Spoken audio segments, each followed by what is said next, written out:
Hello, welcome back to my channel. My name is Melanie Tana, and I love talking about stories in all forms, of all kinds. And lately, especially for the past couple years now, I've been talking about the Wheel of Time. I am currently on Towers of Midnight. Yes, that's book 13. This is a part 1 video. I typically make a video where I summarize and talk about my thoughts.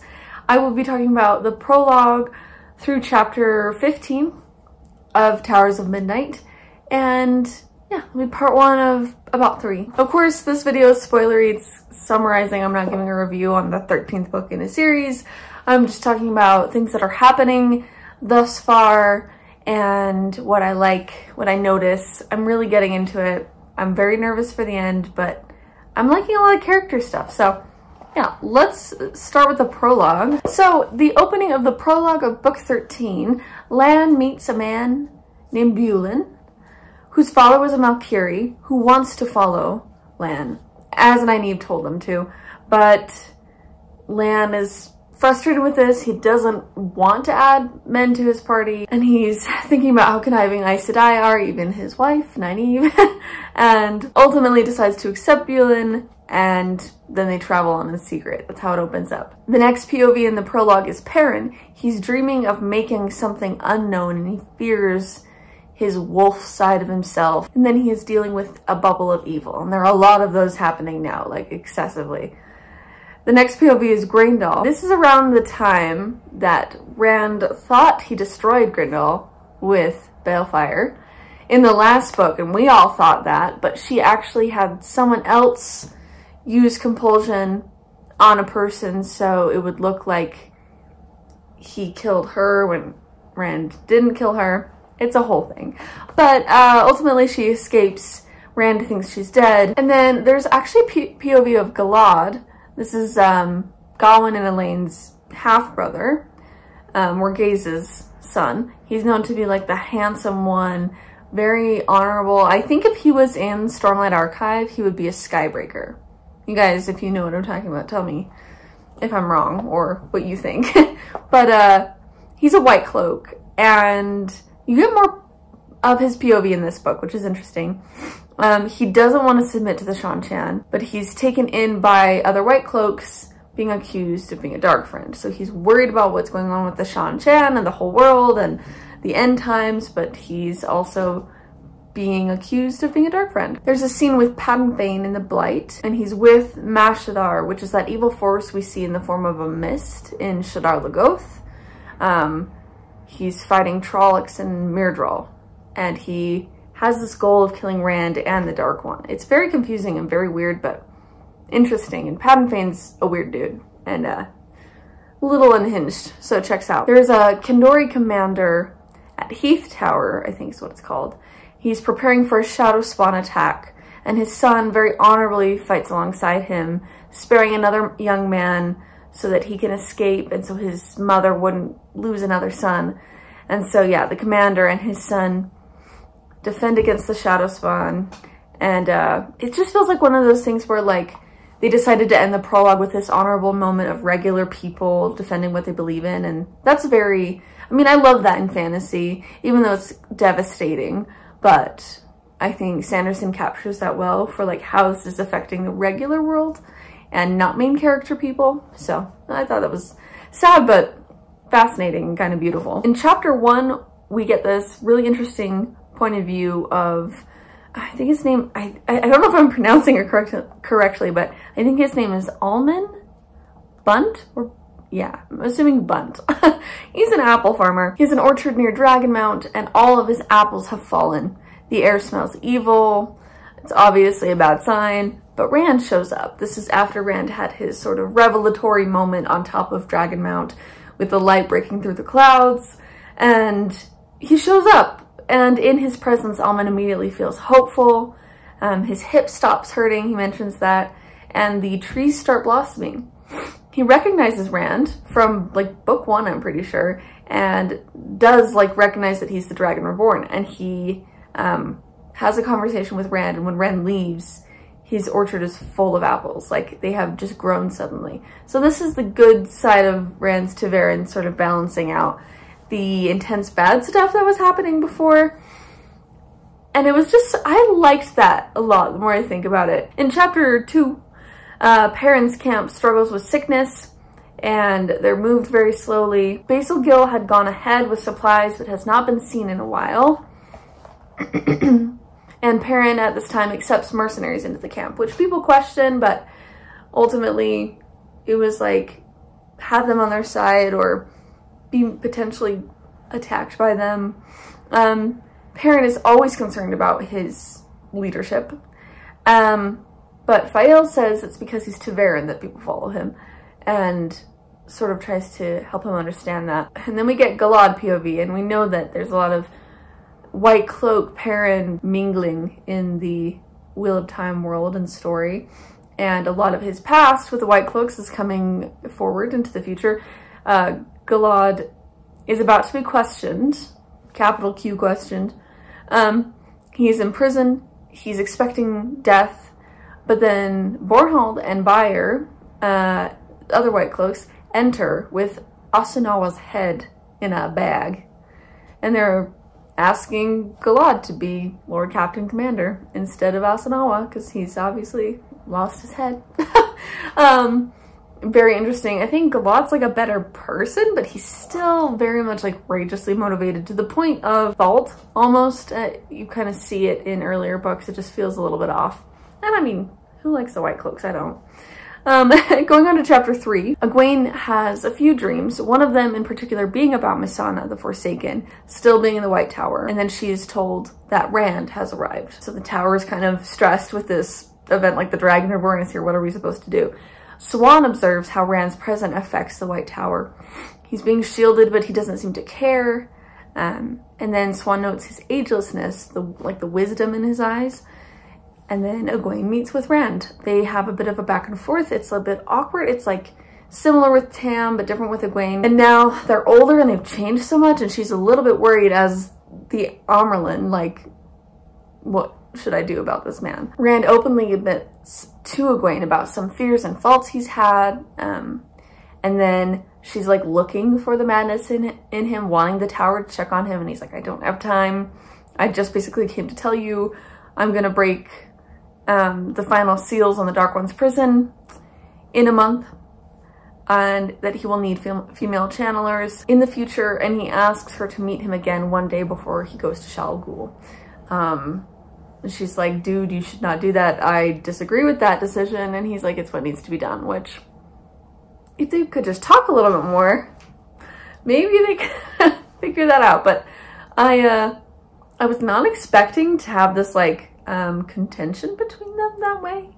But it makes sense, you know, they both risen to power and they both have an idea of what's best for the people that they're taking charge over. But I think Rand has more knowledge and he's been through it differently, to the point of like, just work together, guys, come on. On to chapter 4, Perrin observes a strange occurrence where a village from the Blight, like an empty, abandoned village from within the Blight, was transported like in a non-Blight area. And so they have to burn the Blight and the whole village in order to keep the Blight from spreading. And then later Hopper teaches Perrin some wolf dream stuff. And Perrin sees a few things. He sees Mat fight different forms of himself, which I thought was very interesting. And then eventually Perrin becomes the wolf version of himself, Young Bull, in the wolf dream. And they hunt a stag together. He refrains from killing the stag because Hopper says, like, if you die here in this dream world, you die a final death. Like, the pattern does not spit you back out again. And then in very Perrin White Cloak parallel fashion, the chapter ends with Galad capturing Basil Gill, questioning the group and learning about Perrin's whereabouts. In chapter 5, Gawain is investigating murders of some Aes Sedai in the tower and they were murdered without channeling. It was with a knife. It seems like there was no channeling involved, which, yeah, it's interesting. I have my theories, but I think it's partly because I've been spoiled, so I won't say anything. I'm not entirely sure that I know what's going on, but I have an idea. Gawain encourages Egwene to make the Aes Sedai take warders because the ones who are dying don't have warders. That's the only similarity between them. But she's hesitant because you can't really force Aes Sedai to bond warders. And I think my feelings about the warder bond have softened. I was defensive about it because of people like Alana who bonded Rand without his consent. And I do still have an issue with how damaging it is for the warders if their Aes Sedai dies. But that's just the kind of thing where they can make better resources available to warders who've lost their Aes Sedai, I guess, better programs almost. But I appreciate that Egwene's like, that is a very serious thing to command people to do, so I will maybe suggest it. That's a good idea. Egwene tells Gawyn to stop sleeping outside her room to protect her because she wants to use herself as bait in order to catch Missana. And then later in the chapter, Graendal meets with Moradin. She says she allowed Arengar, the one who died, in her place, to die in order to further push Rand to guilt, even though Graendal was just self-preserving. She had no master plan. She was just trying to escape. Moradin gives her tools to use in the killing of Perrin, which they believe is like a prophesied thing that's supposed to happen. On to chapter 6. Morgase serves Perrin and company tea and listens with the queen's ears. She's very observant in the way of like, she's got a lot of experience and it's very interesting to watch her serve tea. There's stuff like this where I'm like, why don't you just tell everyone who you are? But I don't know. I don't fully understand what it is. I don't know if it's because of her trauma. I don't know if it's because she feels like she failed and this is her new start. It just feels a bit weird that she's waiting on people. And it's fine that she is, but I just don't understand why she hasn't communicated who she is to people and why she never did to Fael. Perrin is talking during this meeting about how he wants to end his army collecting once they get where they're going, but the Asha'man are sick and exhausted, so gateways are kind of tough. And then at the end of the meeting, when everyone's kind of left, Perrin tells Morgase and Talonvor, they're, you know, in love. They have this whole thing. But he tells them, like, it's time to get married.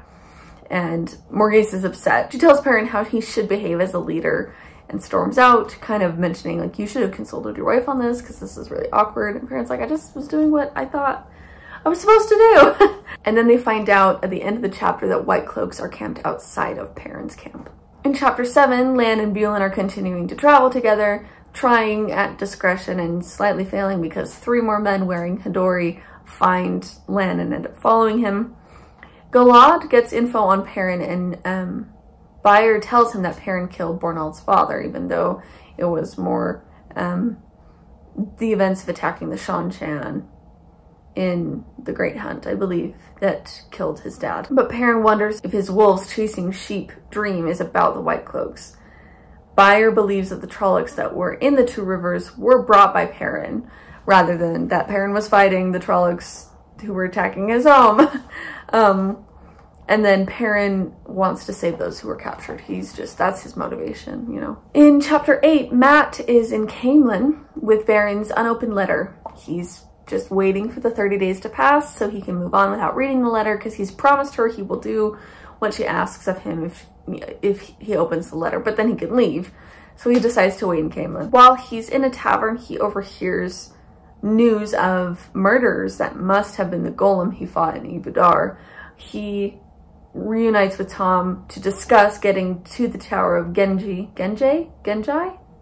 Correct me in the comments, that's fine. I give you permission for that word.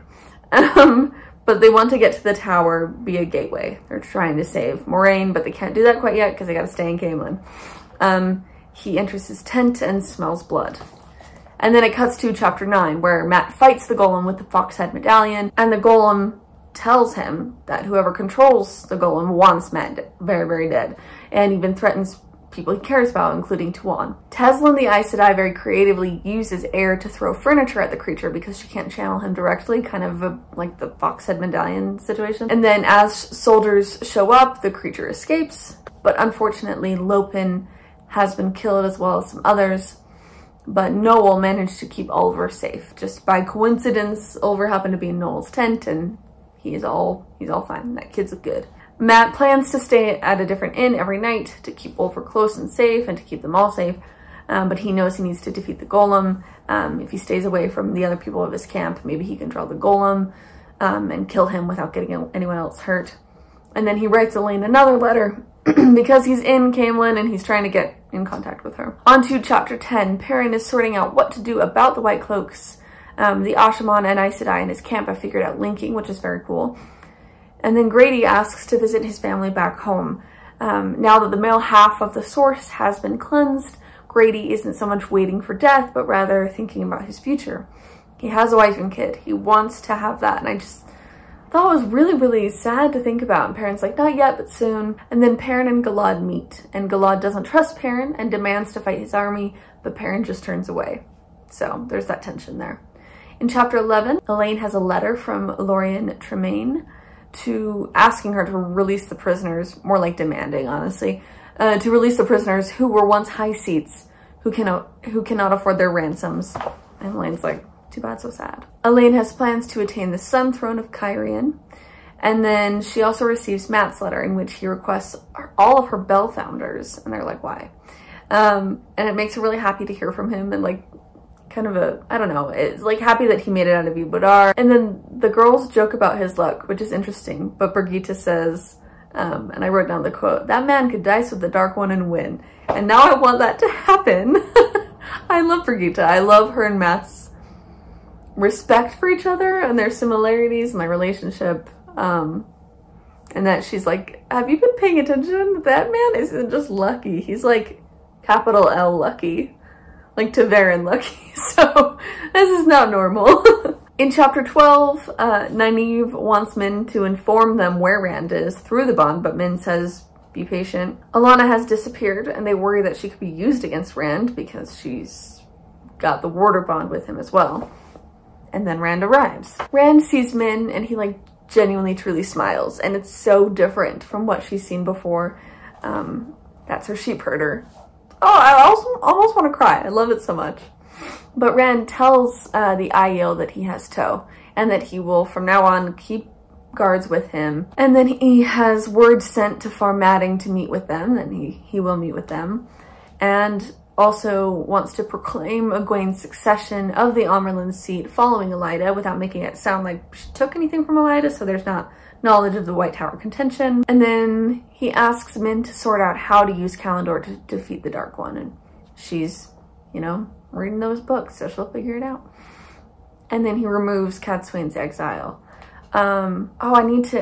And I wanted to just go to the page. I have it written down. So Cadsuane and Rand are interacting. He says, please accept my pardon alongside my apology. You may say I have been under unusual stress as of late. Of all people, Cadsuane said sternly, you cannot afford to let the pressure of life drive you.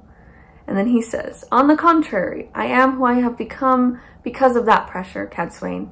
Metal cannot be shaped without the blows of the hammer. But that is beside the point. You tried to manipulate me, and you failed horribly. But in that failure, you have shown me something. Which is? I thought I was being forged into a sword, Rand said, eyes growing distant. But I was wrong. I'm not a weapon. I never have been. Then what are you? Min asked, genuinely curious. And then he moves on and gives Cadsuane something to do. Anyway, I liked that because he's like, you'll find out. Anyway, he's being a mysterious, but like, I don't know, like, Rand is giving me Ebenezer Scrooge after his Night of Torment vibes. Like Rand woke up and was like, what day is it? And they're like, it's Christmas Day. And he's like, yes. And he's kind of silly and no one really knows where this is coming from. This genuine change after a very emotional moment on Dragonmount. But then Rand gathers the High People of Tyr and outs Weraman and Anayela. I don't know if I'm saying their names right, but anyway, he outs them as dark friends. And then he sends them off, trailed behind sneakily by Maidens of the Spear. And then the scene, Rand finds his father. And he hugs him and he weeps and he begs for forgiveness. And then I have to read the other quote. I love the story so much. But it looks based on like where they're standing on the steps, like Rand looks like a child hugging his father, which I mean, that's how he feels in that moment. And then it says, there holding to his father, the dragon reborn began to weep. The gathered Aes Sedai, Terrans, and Aiel watched solemnly. None shuffled or turned away. Rand squeezed his eyes shut. I'm sorry, father, he whispered. Min could barely hear. I'm so sorry. It's all right, son. It's all right. I've done so much that is terrible. Nobody walks the difficult path without stumbling now and again. It didn't break you when you fell. That's the important part. And then Rand introduces Min to his dad as his special someone, and it's very, very sweet. Ugh, I love it. I love it so much. And I love Tam and his wisdom and kindness. I don't know, I just love Tam's character. He's not in it a lot, but he's pretty involved given that he's like the dad at home. And what a powerful moment. I love that relationship, and I've said it so many times, but this is where Rand finds so much of his identity, and he starts out his primary motivation at the beginning of book 1 at first is to save his dad, and his primary identity is that he is his father's son. And so that's very important to him. And so I love this. I love this chapter. Going on to chapter 14, Egwene meets with the Wise Ones in Tel'aran'rhiod after being alone there for a while. She's sitting in a field, her first ever place she visited in Tel'aran'rhiod, where there's like this beautiful field, but like a stormy sky to contrast it. It's very interesting, very unreal. But the Wise Ones suggest Egwene send Accepted to train with the Wise Ones as a way of connecting the White Tower and the Aiel, which is a great idea. And then she informs the Wise Ones about Rand's plan to break the seals and her being against him, basically. Later, Egwene talks with Nynaeve and informs her that there was a Seanchan attack at the White Tower. Elaine shows up after an alarm goes off a few moments before, alerting Egwene to the possibility that someone's listening in on them. Egwene figures out that Elaine bonded Rand, and then Nynaeve points out that that Elaine is pregnant, and so there's some like revealing there to each other. They all have such separate lives, it's very interesting. And then Egwene commands Nynaeve to return to the tower to be properly raised as Aes Sedai, partly so the other Aes Sedai will accept her. And Elaine's just waiting because she's worried about certain channeling and how it could affect her pregnancy. Egwene's alarm she had set up is triggered, and she confronts the intruder, who is Talva, a Black Sister. Egwene moves away from an attack from Alviarin, who's there. Alviarin's fire hits Talva and burns her, not away, but like, she's not alive anymore. Which kills her in the real world as well as in Tel'aran'rhiod. You know, you don't just wake up, you're dead. So, pretty intense. And then going on to chapter 15, Nynaeve is with the Ashaman Nath, who's, I loved this chapter too, just thinking about it. His madness still lingers even after cleansing the male half, but she's not afraid of men who can channel because they cleansed it, but she recognizes that the madness they developed up until that point is still there. They are investigating a bubble of evil, which has left like a whole neighborhood, like almost like these like dry, faded, washed out people and buildings where if you touch them, they just crumble away.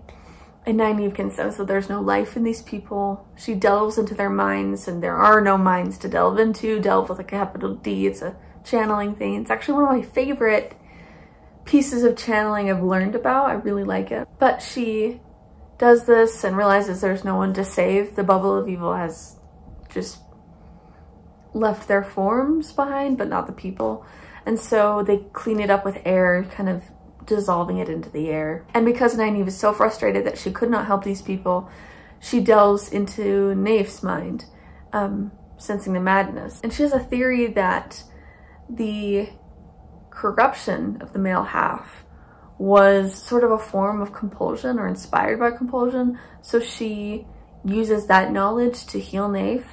And in doing so, like, he genuinely is healed, and there are like tears in his eyes. He runs off to find his Aes Sedai. It's very, very beautiful.